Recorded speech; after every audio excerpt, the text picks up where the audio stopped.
Busquen en el Evangelio de Mateo, capítulo 11.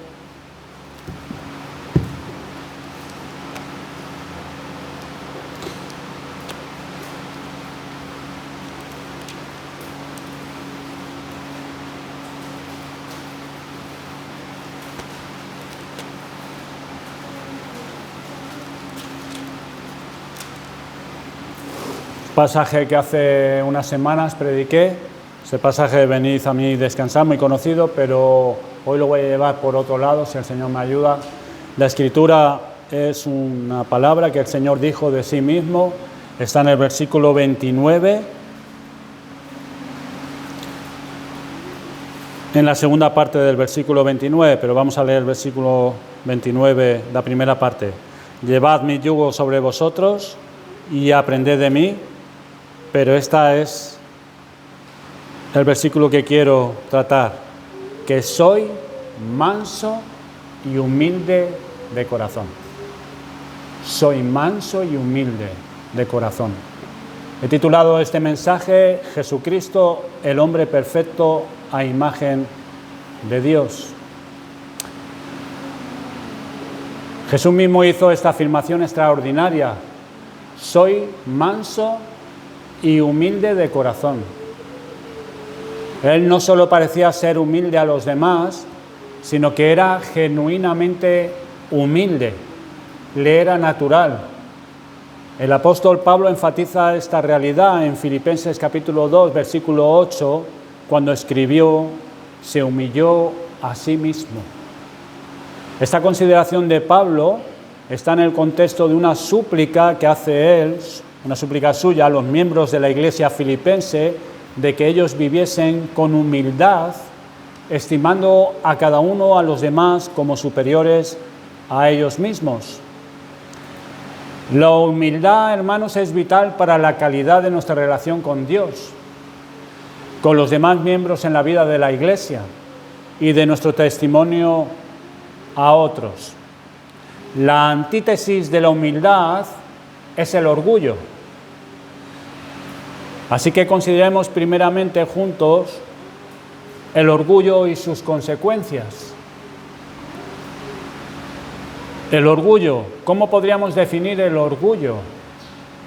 El orgullo se puede definir como autoestima desproporcionada e irracional, acompañada de un trato insolente y rudo hacia los demás. Es un intento de aparecer mejor de lo que realmente somos, con ansiedad por ganar aplausos y con amargura e ira cuando no se nos toma en serio. El orgullo es la alta opinión que de sí misma tiene un alma pobre, pequeña y mezquina. Eso es el orgullo. El orgullo, hermanos, es universal. Está en todos los hombres. El orgullo. En todos. Es universal. El orgullo está en el fondo de nuestra pecaminosidad. Y en nosotros es más natural el orgullo que la humildad. El orgullo puede que haya sido el primer pecado en entrar en el universo de Dios. Y sin duda que será uno de los últimos en ser erradicados. El ambicioso, orgullo de Satanás fue parte del pecado original del universo. Hay una escritura en Ezequiel 28 que dice, y habla de él: perfecto eras en todos tus caminos desde el día en que fuiste creado, hasta que se halló en ti maldad. A causa de la multitud de tus contrataciones fuiste lleno de iniquidad y pecaste, por lo que yo te eché del monte de Dios y te arrojé de entre las piedras del fuego, oh querubín protector. Se enalteció tu corazón a causa de tu hermosura corrompiste tu sabiduría a causa de tu esplendor, yo te arrojaré por tierra. Ese fue el orgullo de Satanás en el principio, en la eternidad de la eternidad. La Biblia nos enseña que el orgullo engaña el corazón. Engaña el corazón. Por lo cual aquel que es orgulloso y no lo ve, no lo reconoce, es porque el orgullo en sí es engañoso y engaña el corazón. El Señor dice en Jeremías 49:16, tu arrogancia te engañó y la soberbia de tu corazón. Así que el orgullo engaña el corazón. El orgullo tiene la cualidad de engañar la mente. Mas cuando su corazón se ensoberbeció, y está hablando acerca del rey Nabucodonosor, nos cuenta el relato, y su espíritu se endureció en su orgullo, fue depuesto del trono de su reino y despojado de su gloria. Fíjese lo que hace el orgullo. Endurece el corazón. Se endureció por su orgullo. El orgullo endurece la mente. Daniel 5:20. Perdón, esa la hemos leído. El orgullo concibe contienda. Dice en Proverbios 13:10, ciertamente la soberbia concebirá contiendas. Orgullo, soberbia, altivez. Nos enseña que la soberbia concibe contiendas entre los hombres. El orgullo es semejante a una planta venenosa. Si no se arranca con prontitud y decisión, destruye todo lo que tiene alrededor. Es el poder que tiene el orgullo, que destruye. Por el orgullo, familiares pueden estar años sin hablarse. Años. Yo no pienso dar el primer paso. Que me llame él primero. Y pasan meses, años y años y toda la vida. Por el orgullo. El orgullo separa a los mejores amigos. Situaciones que no se arreglaron, que se dejan pasar, que no se tratan con humildad, con una buena disposición. ¿Y qué pasa? ¿Qué ocurre? Que brota la mortífera planta del resentimiento en ese corazón, brotando ese fruto de la amargura y el resentimiento. Y los amigos, los buenos amigos, se separan. Y ya no se hablan más. Ya no se tratan. Por causa del orgullo, se toman decisiones que traerán mucha tristeza, mucho dolor y mucho lamento por el resto de la vida. Por el orgullo. Mucho dolor. El orgullo lleva a los hombres a la destrucción. En Proverbios 16:18 leemos que antes del quebrantamiento es la soberbia y antes de la caída la altivez de espíritu. Esas son las consecuencias. Quebrantamiento, caída, destrucción. Todas estas consecuencias y muchas más es lo que atrae sobre sí mismo aquel que tiene un corazón orgulloso y un espíritu altivo, dañándose no solamente él, sino dañando a todas las personas que tiene alrededor de él. Porque son perjudicadas las relaciones, ya sean familiares, ya sean de amistad, en la iglesia, entre hermanos. Eso es una realidad. Todos aquí lo sabemos.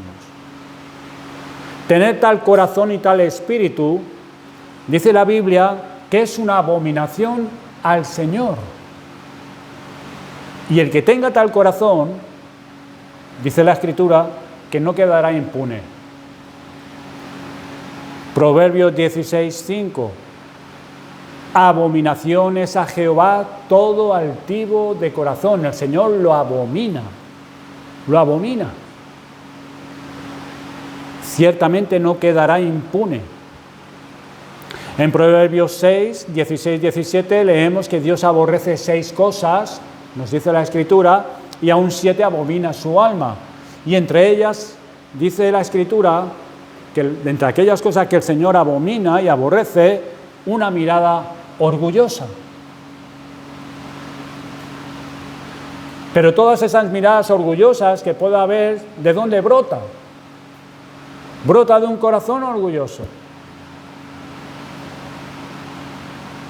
de un espíritu orgulloso.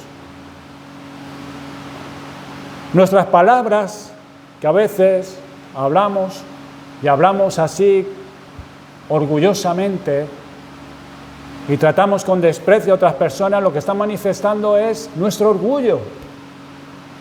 Y eso brota de un corazón orgulloso, de un espíritu altivo. Porque cuando menospreciamos a otra persona, lo que estamos nosotros es que nosotros somos mejores que esa persona.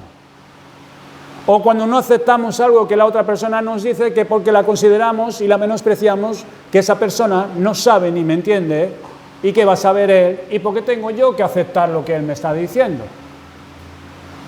Eso es orgullo.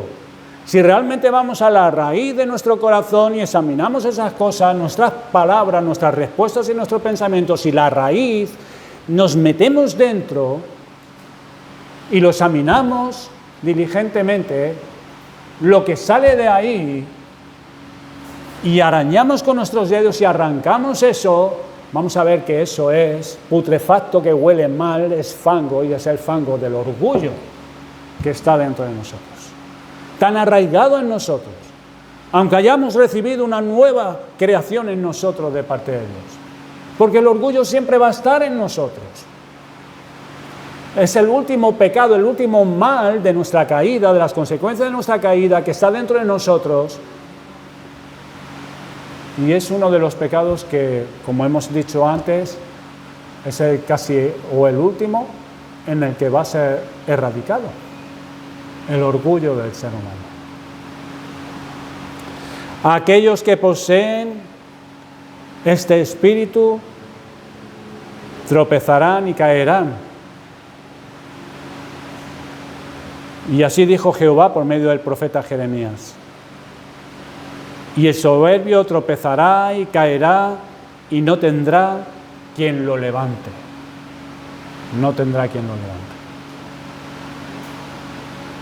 Hermanos, el orgullo es el padre del descontento, la ingratitud, la presunción, la pasión, la extravagancia y el fanatismo. Porque por orgullo se pueden hacer muchas cosas que el Señor no manda y parecen espirituales, y es fanatismo. Es muy difícil que se cometa un mal que no esté relacionado al orgullo, en algún sentido. Siempre está impregnado. Cualquier mal que se cometa está impregnado con orgullo.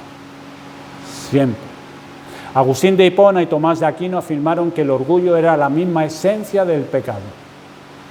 ¿Y acaso no cayeron nuestros primeros padres en Edén por orgullo? ¿Qué es lo que ellos quisieron? Cuando el diablo les dijo, ser igual a Dios. Ser igual a Dios. Ingratitud. Querían más. No se conformaron con la posición que el Señor los puso, sujetaron todo bajo los pies de Adán. Queremos más, más. Queremos ser igual a Dios. Puesto que Dios aborrece el orgullo, el creyente debe de aprender a despojarse de él y a vestirse de humildad, en la exhortación que encontramos en la Escritura. Despojarnos de este mal y vestirnos de humildad. Habiendo visto esto, el orgullo y sus consecuencias, quisiera que viéramos, en segundo lugar, ser como Cristo es la meta del cristiano. Ser como Cristo. En Romanos 8:29, vayamos allí, vamos a leerlo.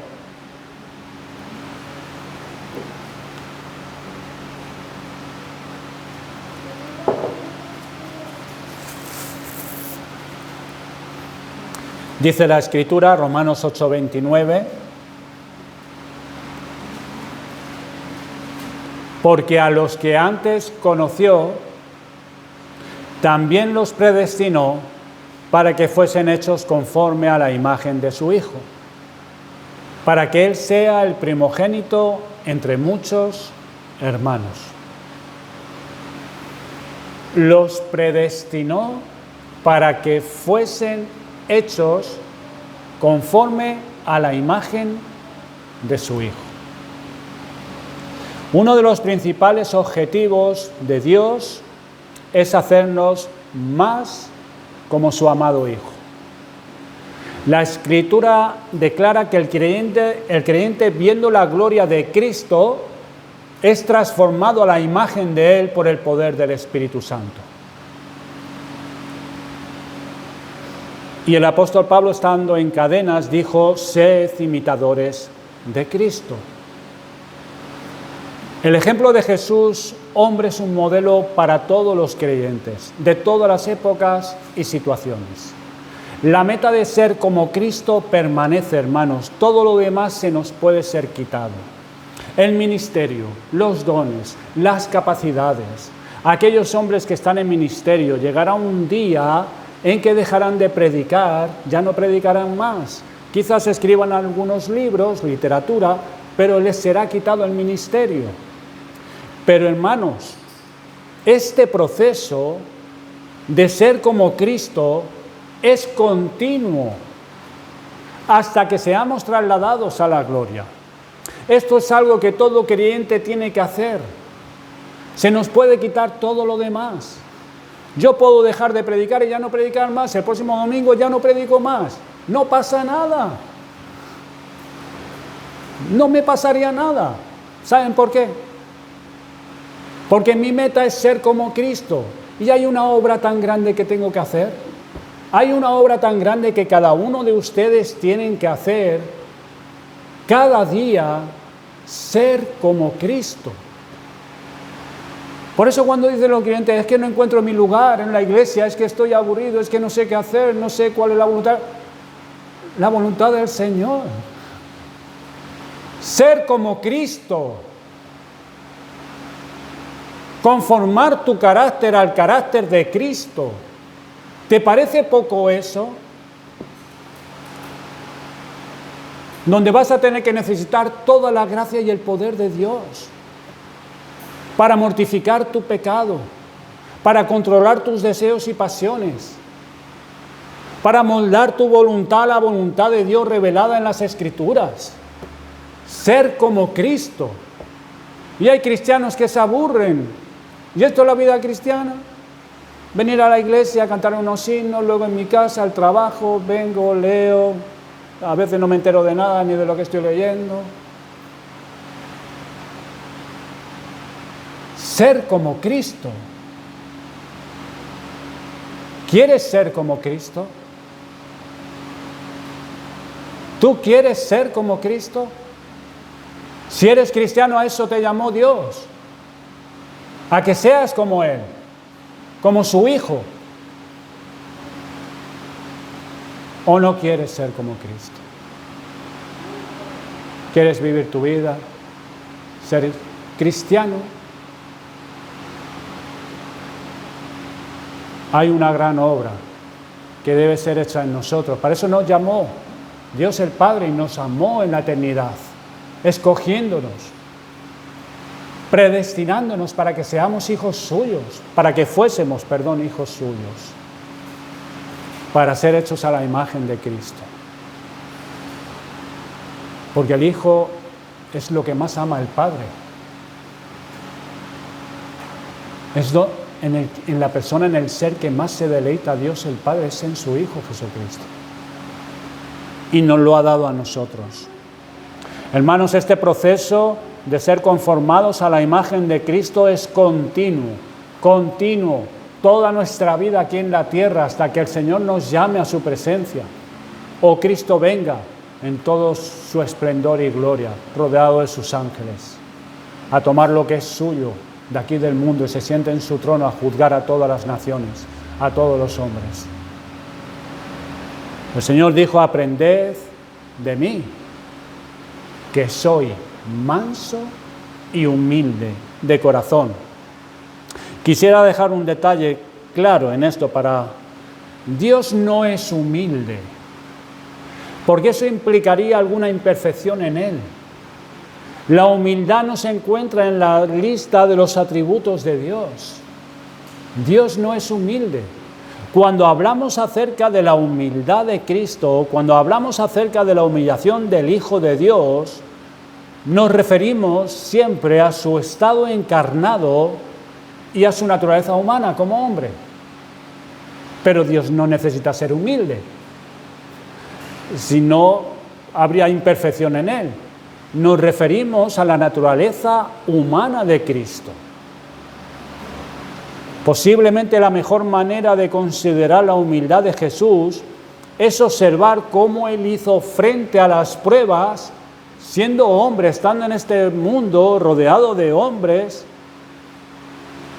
cómo Él hizo frente a las pruebas que en nosotros quizás hubiesen puesto de manifiesto con más probabilidad nuestro orgullo y nuestra gran alta autoestima.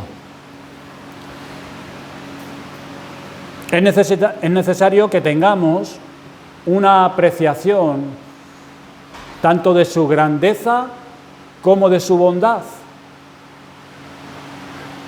pues es lo que va a ablandar nuestro corazón y nos va a humillar ante Él.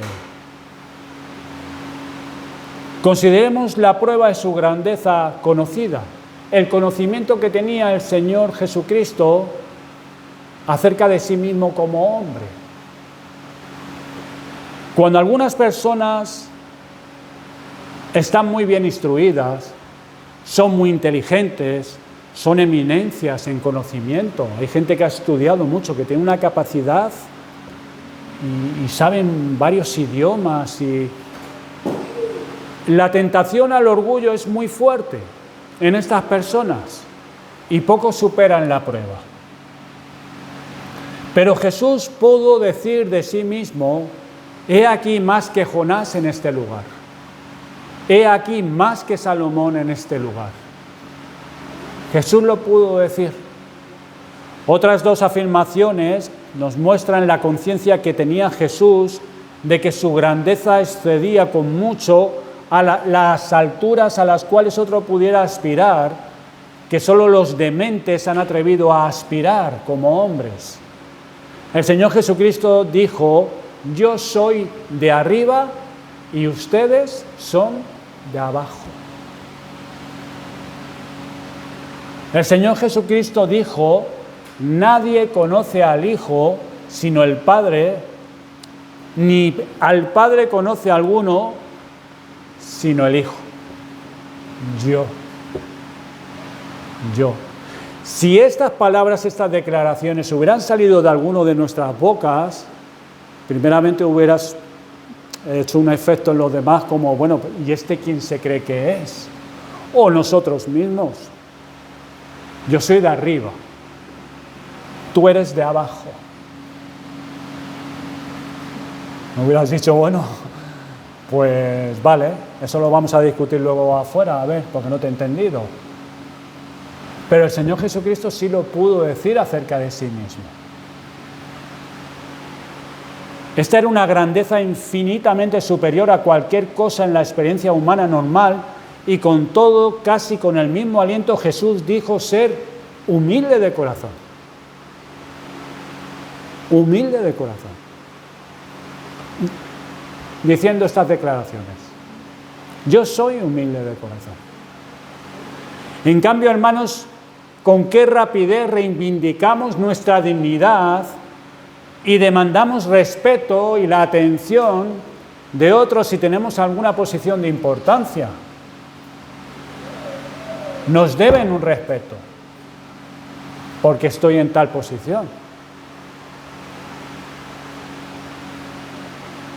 Y lo reivindicamos. Cierta dignidad en nosotros. Sin embargo, nunca vemos en Jesucristo demandando una atención o favor especial. Nunca. Él no esperaba que los demás cumpliesen un protocolo al acercarse a Él. Más bien le escuchamos decir, no vine para ser servido, sino para servir. Y le vemos poner esto en práctica tomando una toalla y una vasija de agua para lavar los pies de sus discípulos.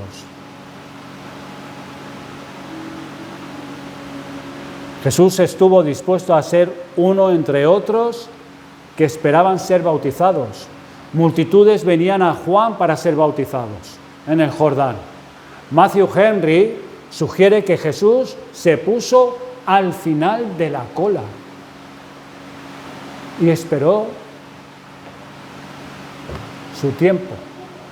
Cuando le tocó, se puso al final de la cola.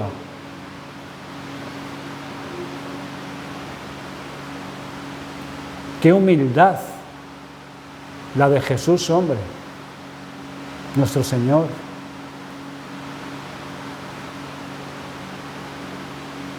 Quizás otro que vino a hacer una misión especial, requieren toda la atención, que corten las calles. Me imaginaba a estos que vienen protocolo, ¿no? A una reunión, a lo mejor es un consejero y cortan las calles, los coches, las motos por delante y es una eminencia y Señor puesto a la cola como uno más. Él no aburrió a otras personas con abrumadores recordatorios de quién era Él. Tenía que hablar de sí mismo como el objeto de nuestra fe, pero con la misma frecuencia hablaba de su subordinación a la sabiduría de su Padre y su voluntad para con Él. Una vez les dijo a los discípulos y a los judíos, cuando hayáis levantado al Hijo del Hombre, entonces conoceréis que yo soy y que nada hago por mí mismo, sino que según me enseñó el Padre, así hablo. Porque el que me envió conmigo está. No me ha dejado solo el Padre, porque yo hago siempre lo que le agrada. Lo que le agrada. Juan 8:28. Vemos brillar la humildad de Cristo en reconocer que necesitaba depender totalmente del Padre y de necesitar la ayuda de sus discípulos. Llegó a decir a uno de sus discípulos, ¿acaso piensas que no puedo ahora orar a mi Padre y que Él no me daría más de 12 legiones de ángeles? Sin embargo, admitía la necesidad de la ayuda de su Padre. Padre, la hora ha llegado. Glorifica a tu Hijo, para que también tu Hijo te glorifique a ti. Padre, la hora ha llegado, glorifica a tu Hijo. Y fíjese que el Señor Jesucristo fue lo suficientemente humilde como para manifestar a sus discípulos cómo se sentía y pedir que oraran por Él. En Mateo 26:38, entonces Jesús les dijo, mi alma está muy triste hasta la muerte, quedaos aquí y velad conmigo. El Señor les estaba pidiendo a sus discípulos que oraran por Él, que velaran con Él.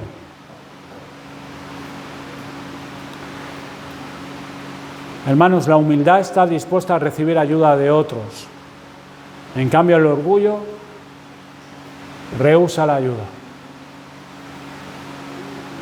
No necesito nada de nadie. Yo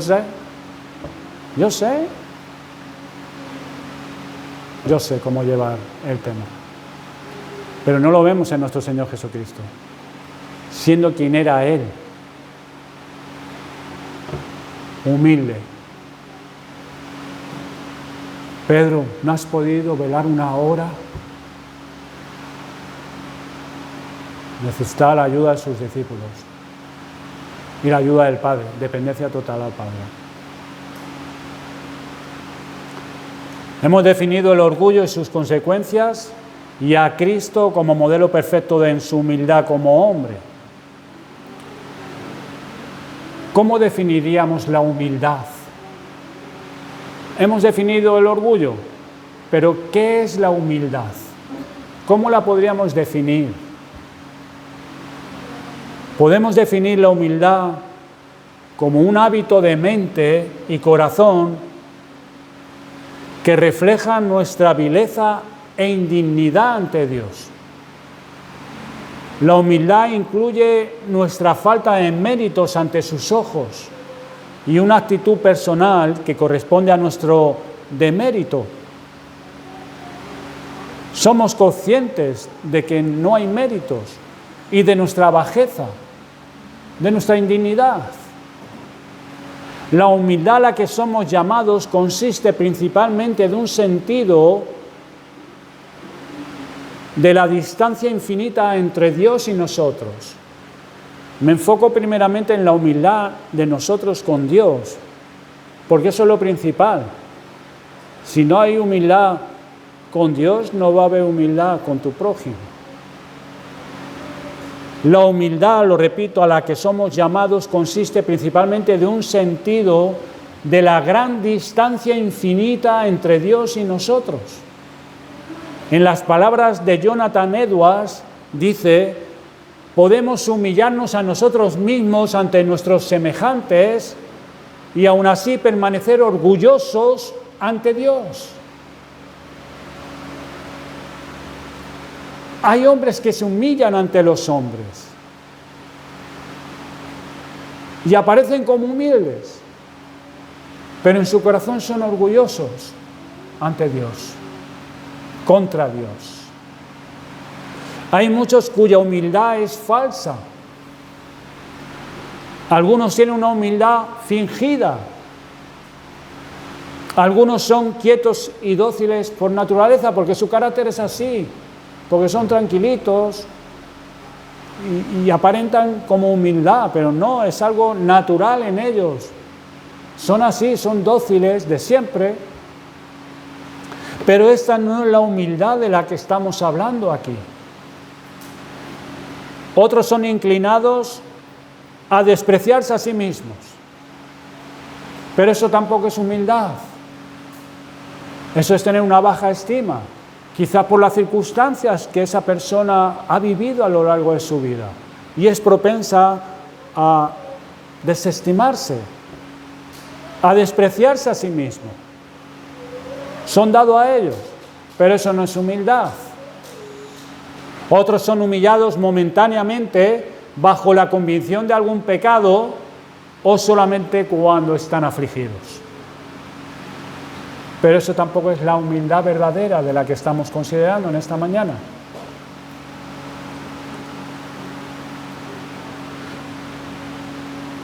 Hermanos, para que esta humildad de la que estamos considerando sea verdadera, que esa humildad sea verdadera, tiene que surgir de un sentido real de nuestra bajeza ante Dios. De nuestra bajeza ante Dios. Es cuando vemos nuestra verdadera posición ante nuestro Creador, que tomaremos una posición correcta ante nuestro Dios y ante nuestro prójimo. Pero tenemos que ver nuestra verdadera posición ante Dios, nuestra bajeza ante Él.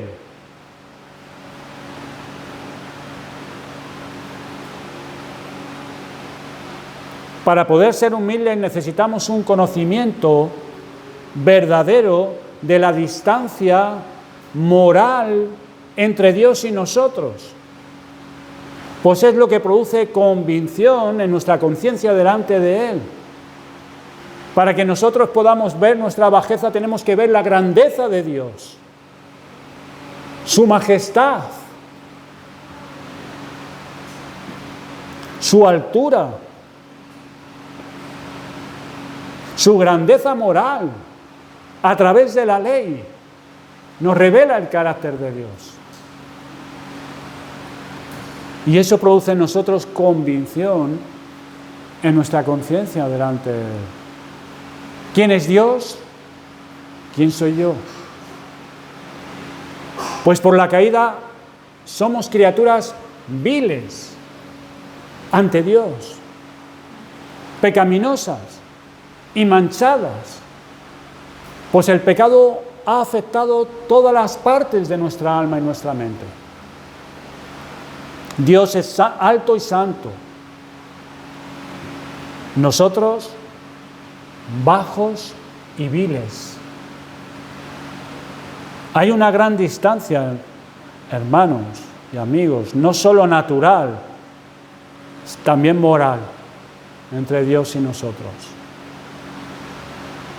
Es sobre esta clase de personas que tienen esta visión de Dios y de sí mismas que Cristo pronunció la bienaventuranza. Bienaventurados los pobres en espíritu, porque de ellos es el reino de los cielos. De ellos, de estos que han visto así a Dios, de estos que se ven a sí mismos, pero no que se vieron en un tiempo atrás, se siguen viendo así. Estos son bienaventurados. Y de estos es el reino de los cielos.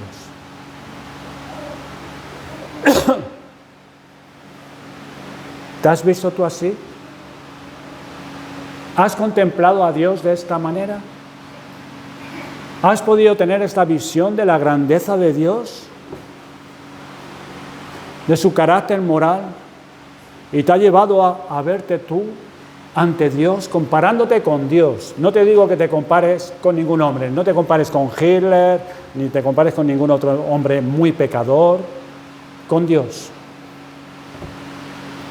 Con Dios. Cuando el hombre se compara así con Dios, la respuesta es uno ver su bajeza, su vileza.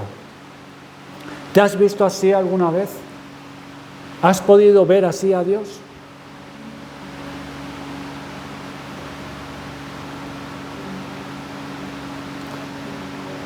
¿Cómo podemos verdaderamente ser humildes? ¿Cómo podemos ser verdaderamente humildes? ¿Sabes por qué? Porque el orgullo trae mucha destrucción, como hemos visto antes. El orgullo es terrible. Nos hace muy infelices y hacemos muy infelices a las personas que están alrededor. Y realmente aquella persona que es orgullosa no es feliz. No es feliz. ¿Cómo podemos verdaderamente ser humildes? Primeramente, que el amor de Dios haya sido derramado en nuestros corazones. Eso es lo primero. ¿Qué significa esto? Que seas un verdadero cristiano. El amor divino conduce a la humildad, porque el verdadero amor cristiano es un amor humilde. Y es humilde por el hecho de estar viendo la hermosura divina, que es, como ya hemos dicho, la que nos ablanda y nos humilla ante Dios. Sin estas visiones de la hermosura y la grandeza de Cristo, el corazón se seca, se endurece y no amamos a Dios y no amamos a nuestro prójimo. Es necesario que tengamos una apreciación tanto de su grandeza como de su bondad. Sin esto, no seremos convencidos de nuestro peligro y culpabilidad ante sus ojos. Pero en la medida que veamos su hermosura, seremos humillados ante Él. Nos querremos humillar ante Dios. Cuando contemplamos su hermosura, su grandeza. No podemos amar a Dios si le vemos como uno igual a nosotros. Como si nosotros tratamos a Dios como si fuese mi amigo, mi colega. No. Es necesario que nosotros contemplemos esta diferencia entre Dios y nosotros. Porque eso nos va a llevar a adorarle, a amarle, a humillarnos ante Dios. Amamos a Dios verdaderamente porque le vemos como alguien infinitamente superior a nosotros. Entonces, así como inferiores a Él, le amamos con un amor humilde. Cuando el amor cristiano entra en el corazón, entonces somos inclinados a respetar humildemente la distancia entre nosotros y Dios. Y ese amor para con Dios nos conduce, no que nos debiera conducir, no, nos conduce eficazmente. No es como, bueno, este amor ya me conducirá, que nos debiera conducir. No, este amor para con Dios nos conduce a aborrecer todo pecado, toda desobediencia. Si amamos a Dios, entonces tenemos que odiar el pecado y odiarnos a nosotros mismos debido a nuestros pecados. Y es así como el amor hace que nos humillemos ante nuestro Dios y ante nuestro Cristo. ¿Y qué produce el amor que resulta en humildad? ¿Quién produce el amor que resulta en humildad? El Evangelio. El Evangelio es lo que Dios usa. No va a ser otra cosa. El Evangelio. El Evangelio nos conduce a amar a Dios porque nos revela que Él se ha dignado a amarnos a nosotros.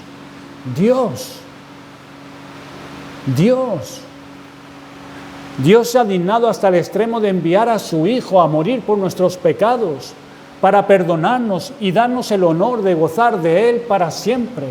¿Es esto poco para ti? ¿Que Dios se haya dignado en enviar a su Hijo Jesucristo? El Evangelio nos conduce a amar a Cristo, revelándonos cómo Él se humilló a sí mismo. Cristo se humilló a sí mismo, por ti, por mí, por hombres y mujeres pecadores, llenos de orgullo, de soberbia, perdidos. Y Cristo se humilló a sí mismo, por hombres y mujeres como nosotros, orgullosos, soberbios, altivos, ingratos, desagradecidos, que despreciábamos a Dios y a Cristo. Cristo se ha humillado más que cualquier otra persona en el universo. Una humildad semejante a la suya jamás ha existido. Cristo se humilló a sí mismo por su pueblo. Dice Filipenses 2:8, se humilló a sí mismo haciéndose obediente hasta la muerte. Hasta la muerte. Es el glorioso Evangelio que nos conduce a amarle. Cristo, aunque era el Señor de gloria, sufrió el rechazo más escandaloso posible en su muerte. Hermanos, el Evangelio tiende a producir el amor que resulta en humildad. Algunas conclusiones y vamos acabando. Si Dios, por el Evangelio, nos ha revelado su disposición a amarnos y se ha dignado en darnos a su Hijo para salvarnos, ¿cuál debe ser nuestra respuesta? ¿Cuál debe ser tu respuesta? Si Dios se ha dignado a amarte y se ha dignado en darnos a su Hijo para salvarnos, nuestra respuesta debe consistir en humillarnos nosotros a Él. humillarnos, obedeciéndole, buscándole. Señor, ¿cuál es tu voluntad en esto? No sé por dónde, no sé cómo hacer.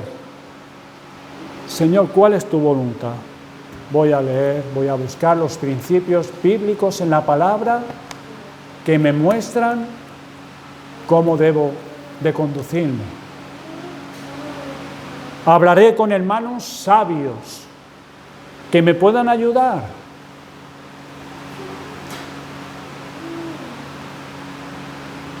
Dependemos los unos de los otros, porque no sabemos.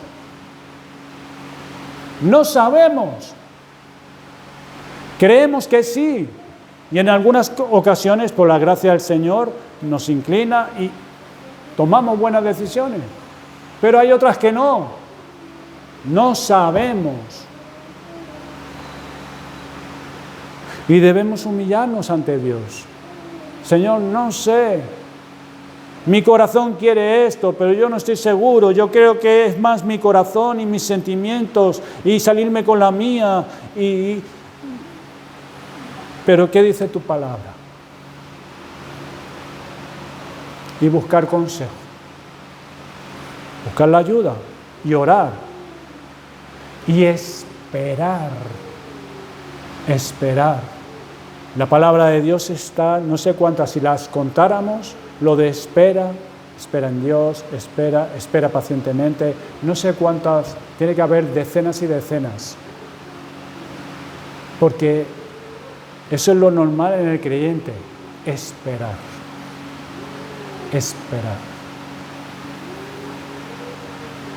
Esa debe ser nuestra respuesta al haberse dignado Dios en amarnos, humillarnos. Si Cristo se ha humillado a sí mismo por nosotros hasta la muerte, hemos de humillarnos a nosotros mismos ante Él.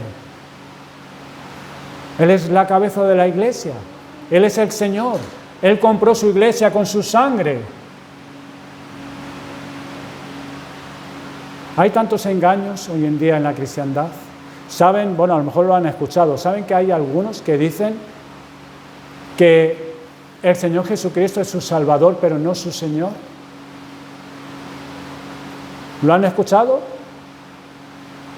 O sea, que el Señor te salva, pero es para que vivas tu vida como tú quieras, porque el Señor es tu Salvador, pero no tu Señor. Pero eso no lo enseña la palabra de Dios. Pero así viven muchos, y así quieren vivir muchos. Me salva el Señor Jesucristo, me salva del infierno, ya no voy al infierno, porque un día salí a un altar, a una plataforma, levanté mi mano y oraron por mí, repetí la oración, eché 4 lágrimas de cocodrilo, hice una decisión y ya está, el Señor me ha salvado.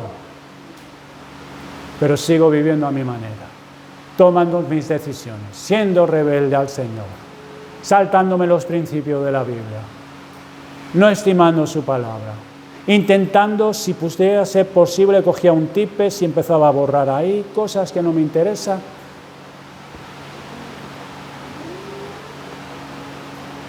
Pero eso no es así. El Señor se humilló a sí mismo por nosotros. Y nuestra respuesta, si somos fieles a nuestra profesión y a nuestro llamado, es humillarnos todos los días de nuestra vida a nuestro Señor Jesucristo. Y no es signo de debilidad el humillarse, porque el Señor Jesucristo se humilló para bien, se humilló para salvarnos. Nosotros nos debemos de humillar en obediencia, por amor a Él. No es signo de debilidad el humillarse. No es signo de debilidad sujetarte a Cristo. No es signo de debilidad sujetarte a tus pastores. Es un mandamiento que el Señor dice. El Señor Jesucristo, recordando sus palabras, nos dice: aprended de mí, tomad mi yugo y hallaréis descanso para vuestras almas. Descanso para vuestras almas. Si profesamos ser seguidores de Jesucristo, entonces andaremos en humildad ante Dios y ante los hombres todos los días de nuestra vida. Y esto es algo que tenemos que hacer continuamente. El Evangelio nos conduce a amar a Cristo también como crucificado por nosotros.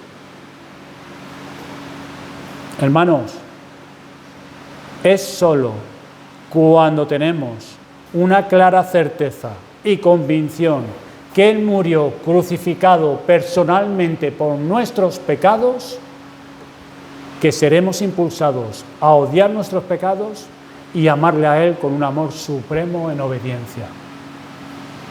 Pero es solamente cuando tenemos esta clara certeza, que Cristo murió por nuestros pecados, personalmente por nosotros.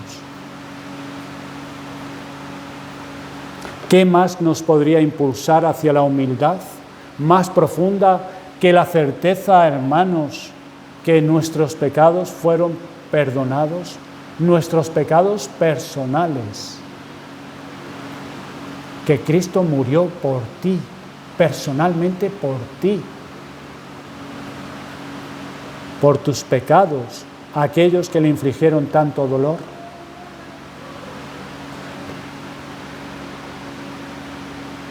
Si no es así, si no hay esta certeza, busca esta certeza, busca esta convicción, porque en esta materia de la salvación y de la paz y la justicia y el gozo y de la esperanza eterna, no vale de qué te puede valer que Cristo haya muerto por algunos o por todos. Tú tienes que saber si murió por ti. Por ti. Porque eso te llevará a amarlo y a humillarte ante Él y querer obedecerle. A todos aquellos que son extraños a la gracia salvadora de Dios, deberían buscarla, pues sin Cristo eres un soberbio, sigues siendo un altivo, sigues siendo un orgulloso, completamente destituido de la verdadera humildad, no importando cuán humilde aparezcas ante los ojos de los hombres, eres un orgulloso. Si estás en Cristo, un orgulloso. Y la Escritura dice que Dios resiste a los soberbios y da gracia a los humildes. Dios resiste a los soberbios. Si rehusas cumplir con las condiciones humillantes del Evangelio de salvación en Cristo ahora, entrad por la puerta estrecha y andad por el camino angosto. Si rehusas esa condición humillante que Cristo te pone para bien de tu alma, serás humillado por toda la eternidad. Por toda la eternidad. Pues el orgullo conduce a la destrucción, aquí y en la eternidad. Mira a Cristo para que ser redimido del pecado y del pecado del orgullo. Querer salvarse a sí mismo por tus propios méritos, por tus propias obras, no es otra cosa que orgullo en tu corazón. Hermanos, confesemos nuestra pequeñez y confesemos a Dios nuestra indignidad. Confiesa tu soberbia, confiesa tu orgullo, trata con Él. Arrepiéntete ante Dios de tu orgullo. Arrepiéntete de la soberbia, de la altivez. Identifica estos pecados, trata con ellos. No basta con que lo veas. Es que lo he visto, el Señor me lo ha mostrado. Vale, pero ¿lo estás mortificando? ¿Estás tratando con esos pecados? ¿Los estás mortificando? Porque de nada vale verlo. Lo veo, ya está. Y ya nos quedamos tranquilos. Ya no es que lo he visto, es que el Señor me lo ha mostrado. Vale. Pero ¿lo estás machacando ese pecado? ¿Lo estás mortificando con la ayuda del Espíritu? por medio de la oración. Arrepiéntete de esos pecados, del orgullo, de la soberbia, de la altivez. Desconfía de ti mismo y dependamos solamente de Dios. Conoce a Dios. Conoce a Dios. Conócete a ti mismo. Despojémonos de todo orgullo y vistámonos de la verdadera humildad, buscando el mismo espíritu humilde que manifestó Cristo hacia su Padre y hacia los hombres. ¿Cómo? Pues como ya lo hemos visto, por medio del Espíritu Santo y del Evangelio. Es en ese espíritu de humildad que Dios morará en la tierra como en el cielo. Y termino con una escritura en Isaías 57:15, que dice así: porque así dijo el alto y sublime, el que habita la eternidad y cuyo nombre es el Santo. Yo habito en la altura y en la santidad, y con el quebrantado y humilde de espíritu, para hacer vivir el espíritu de los humildes y para vivificar el corazón de los quebrantados. Fíjense, Dios es el alto y el sublime, y habita en la eternidad. Su nombre es el Santo.